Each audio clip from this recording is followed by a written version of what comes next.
కేసీఆర్ గారు 9.5 ఏళ్లలో మొత్తం 2,32,308 పోస్టులకు అనుమతి ఇచ్చారు.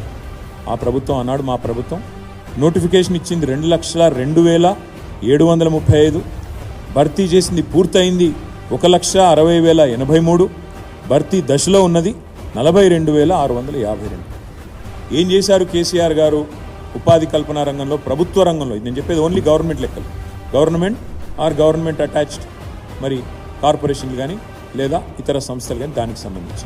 అయితే ఇక్కడ విడ్డూరం అనిపించేది ఏంటంటే కాంగ్రెస్ ప్రభుత్వం వచ్చినాక రేవంత్ రెడ్డి గారు 30,000 ఉద్యోగాలు ఇచ్చినానని ఊదరగొడుతున్నాడు. వాళ్ళ గ్రాడ్యుయేట్ ఎమ్మెల్సీ ఎన్నికల్లో కూడా వాళ్ళ అభ్యర్థులు వాళ్ళ నాయకులు కూడా నిస్సిగ్గుగా అదే అబద్ధాన్ని వల్ల వేస్తూ ఉన్నారు. కాంగ్రెస్ మిత్రులను కోరుతా ఉన్నారు, మీరు 30,000 ఉద్యోగాలు ఇచ్చిన మాట వాస్తవమే అయితే ఎప్పుడు మరి పరీక్షలు పూర్తయినాయి, ఎప్పుడు మరి అపాయింట్మెంట్ లెటర్లు వచ్చినాయో ఒక్కసారి తెలంగాణ నిరుద్యోగులకు చెప్పాలని చెప్పి నేను వారిని డిమాండ్ చేస్తాను.